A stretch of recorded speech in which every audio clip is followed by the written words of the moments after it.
जोहार साथियों, मैं मुकेश बिरुआ।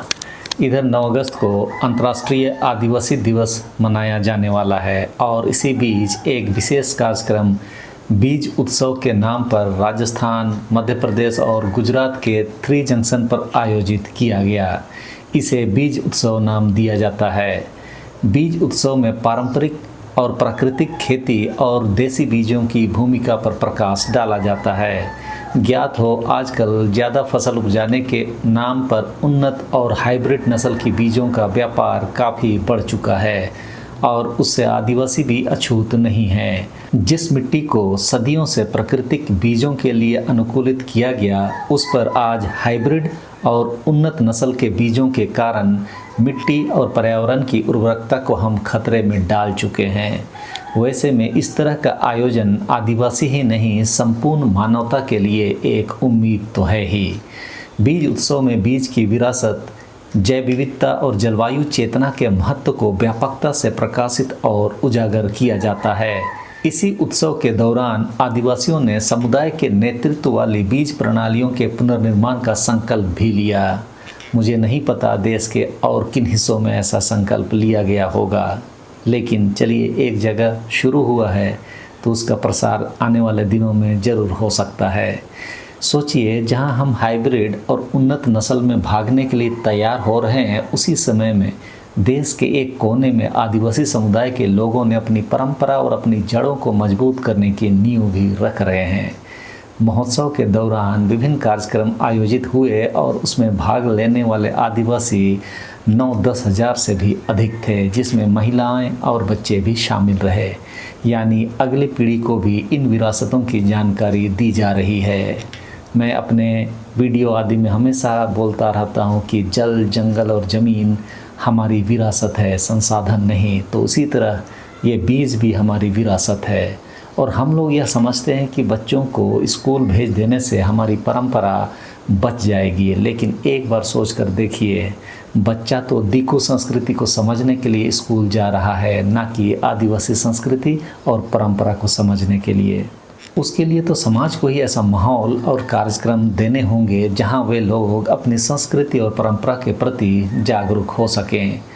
जानकारी के अनुसार इस महोत्सव को 3 राज्यों में फैले 60 से भी अधिक ग्राम पंचायतों ने मिलकर आयोजित किया था। इस कार्यक्रम में बीज संवाद, यानी कि कौन सा बीज किस नाम से जाना जाता है, कैसे बोया जाता है, तो उससे संबंध में जो संवाद होता है। जैव विविधता मेले, यानी कि अलग अलग तरह के पेड़ पौधे आदि रहने से किस तरह हमारा उर्वरकता मिट्टी का बना रहता है। बीज बोल बनाना, यानी कि जो बीज होते हैं उसको एक गोला के रूप में बना के एक दूसरे को देना होता है। तो और साथ ही वृक्षारोपण जैसे अभियानों की गतिविधियां इन आयोजनों में शामिल होती है। और साथ ही बीज संरक्षण में उत्कृष्ट योगदान देने वाले आदिवासियों को सामुदायिक सम्मान, बीज मित्र और बीज माता से सम्मानित भी किया जाता है। ये तो हुआ जो कार्यक्रम वहाँ संपन्न हुआ और कौन लोग इस कार्यक्रम में शामिल रहे। ज्ञात हो, आदिवासी समुदाय में बीजों को सिर्फ खेती की नींव नहीं माना जाता, बल्कि आदिवासी परंपराओं में बीज आदिवासियों की पहचान, जीवन, पोषण, संस्कृति और जलवायु लचीलेपन के प्रतीक के रूप में भी माना जाता है। क्योंकि हाइब्रिड या उन्नत नस्ल के बाजार से मिलने वाले बीज अक्सर अतिवृष्टि और अनावृष्टि से काल के गाल में समा जाते हैं, लेकिन पारंपरिक बीज विषम परिस्थितियों में भी सस्टेन कर जाते हैं।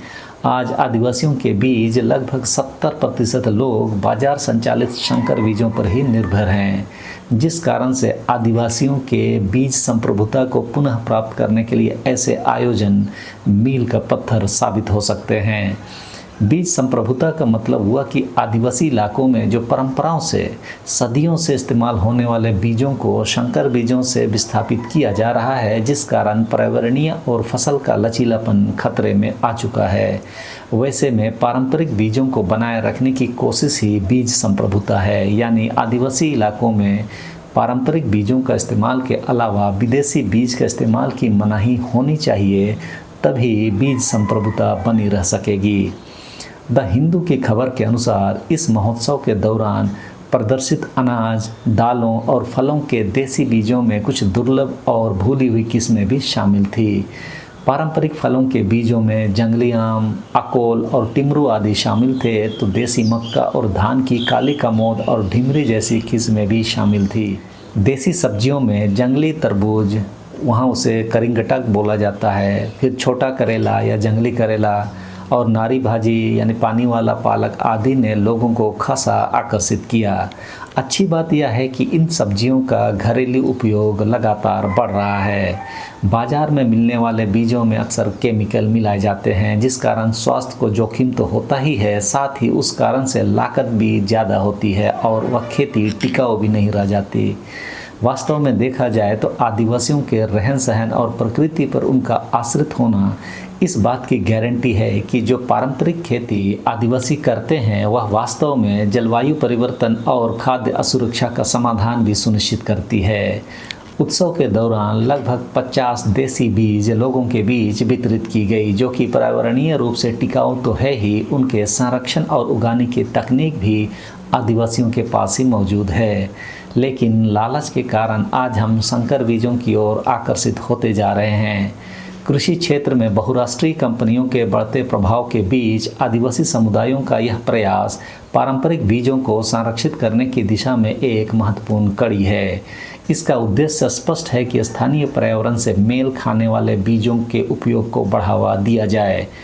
जो बीज स्थानीय पर्यावरण के अनुकूल नहीं है, उसे बोने से पर्यावरण और मिट्टी की उर्वरता पर प्रतिकूल प्रभाव पड़ता है, जिसका दूरगामी प्रभाव मिट्टी के बंजर होने से होता है। वास्तव में देखा जाए तो पारंपरिक बीज कीट प्रतिरोधी भी होते हैं और इन्हें रासायनिक कीटनाशकों के बहुत सीमित उपयोग की आवश्यकता होती है या नहीं होती है। हम जानते हैं कि आदिवासी ज़्यादातर वर्षा आधारित खेती करते हैं, जिसमें मूलतः धान, मक्का, दालें, दलहन की फसलें आदि होते हैं। इसके अलावा आदिवासी परिवार अक्सर अपने किचन गार्डन में परिवार की ज़रूरतों को पूरा करने के लिए कई तरह के सब्जियां भी उगाते हैं। अगर आदत बना ली जाए तो स्वदेशी बीजों का संरक्षण आपातकालीन स्थितियों में आदिवासी परिवारों को बहुत ज़रूरी सहायता प्रदान कर सकता है। संकर बीजों की वजह से ही सिंचाई, उर्वरक और कीटनाशकों का खर्च लगातार बढ़ रहा है और खेती घाटे का सौदा बन गया है। ऐसे में पारंपरिक बीजों का संरक्षण के लिए इस तरह के प्रयास को पूरे आदिवासी इलाके में आयोजित करने की आवश्यकता है। मुझे लगता है कि अंतर्राष्ट्रीय आदिवासी दिवस आदि में हर वर्ष इसका थीम लोगों के बीच प्रस्तुत किया जाना चाहिए, ताकि अंतर्राष्ट्रीय आदिवासी दिवस की प्रासंगिकता भी आदिवासी परंपरा और संस्कृति के आलोक में जीवंत बनाया जा सके। इस जानकारी का उपयोग आदिवासी समुदाय किस तरह कर सकता है, इस पर आप जरूर मंथन करें। इस वीडियो में इस समय के लिए इतना ही। सबों को धन्यवाद। जोहार।